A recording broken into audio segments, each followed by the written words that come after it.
السلام علیکم څنګه یاست ښه جوړ یاست کړه په خیر یاست احمد خبرې کوم به مکس چینل څه وخت نه نظر ځای کو چې د دې ډایرکټ سبجیکټ روان شو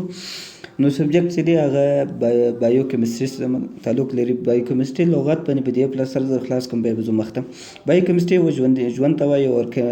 بایو و ژوندي ته وایي ژوند ته وایي او کیمستري چې دی یو کیمیکل کیمیاوي مواد ته وایي یعنې په ژوند کې چې کوم کیمیاوي مواد دي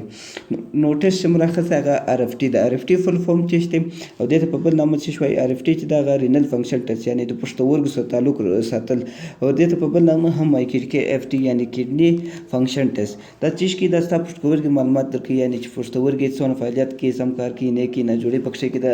او اندازه سم اندازه کوي خراب اندازه کوي او دا ګوره خرابي پکښې کې ده نه ده پکښې کې په کوم ځای کې خراب ده د دې فلټریشن سم کوي نه کوي دا دوه قسم دی په بولو باندې هم دی او په وینې کې هم دی صحیح ده موږ اوس د وین ټیسټ باندې خبرې روان کړې دي صحیح ده نو پروفایل د دې دا ټیسټ نوم چې دی دې ته پروفایل هم وایي کیډنل پروفایل چار وخت یو ځای رالی هغه مطلب یو دوه درې ټیسټ لازمن پکښې کېدي صحیح ده نو راځو چې دا پروفایل ګوره پروفایل کې څو ټیسټ راځي پروفایل کې اول نمبر دی یوریا چې دا هغه ویسټ پروډکټ یعنې ویسټ کیمیاوي مواد دی د دې نارمل رینج چې دی هغه د 10 سے بیا تر 500 پورې دی اوس دا به په بعد کې ویډیو راځي چې دا څنګه ویسټ پروډکټ دی په چیش کې کار کوي ولې ویسټ پروډکټ دی کرټیني هم ویسټ پروډکټ دی چې په بول کې یا په وینې کې د دې نارمل رینج چې دی د 0.1 سے بیا 5 پورې دی بیا د دې 0.5 ملي ګرام پورې ده چې د جی اف آر چې دی هغه یو قسم په دې کې فلټر دی فلټر کار کوي یعنې دا شامان څنګه فلټر کوي سمې فلټر یې نه کوي په دې باندې ویډیو راځي په دې ټولو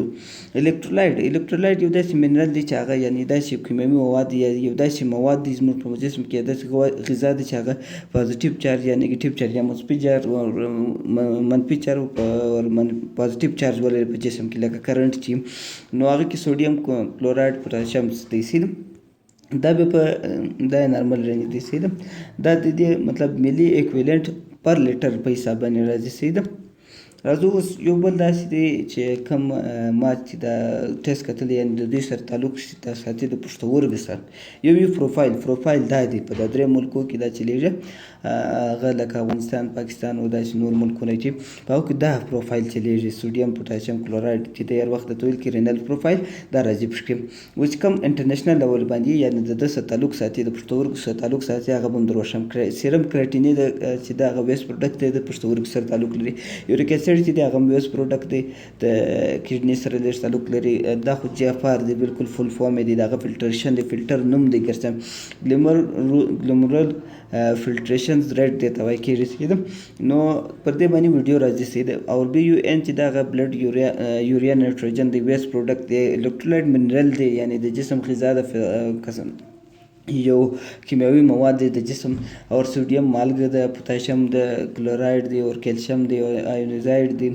دا به دا ډوکو دی هم د پښتورګو سره تعلق لري ما ډوکو ته کار کوي فاسفورس چې دی فاسفیټ دا ما ډوکو ته کار کوي پښتورګو ته میګنیزیم هم پښتورګو کې رول لري منرل دی کافر هم رول لري اور زنک هم رول لري پروټین خو لازمن دی چې رول به لري او د دې سره تعلق لري کلورایډ منرل دی اور CH2 دی دا کاربن ډای اکسایډ دی تعلق هم سره ګیس دی دونه تعلق نور سره لري HCO3 دی دا هم تعلق سره لري اسید دی اور البومین دی پروټین دی دا هم تعلق سره لري یوریا کرټیني ویسټ پروډکټ دی دا خو بیخي تعلق سره لري کرټیني کلیرنس دی پښتورګو ته څنګه کې د ویسټ پروډکټ باسي ځینې هارمونز هم جوړوي او ویسټ پروډکټ باسي نو موږ ورسره پروفایل راخیستی دی دا کم ټیسټونه د دې دپاره چې کې پښتورګو دپاره دا د هغو دغه مې کړی دی صحیح ده ویډیو ډېره نه غټوم نور پر دې ټولو باندې دغه راځي صحیح ده پر هر یوه باندې ویډیو راځي نو اوس مو سر خلاص دا پروفایل دی او هغه دغه دی او دا ګرځي پر یو ټیسټ باندې معلومه چې یار دا چیش پروفایل دی بل دی ویډیو کوم خوښ شوی دی یو بل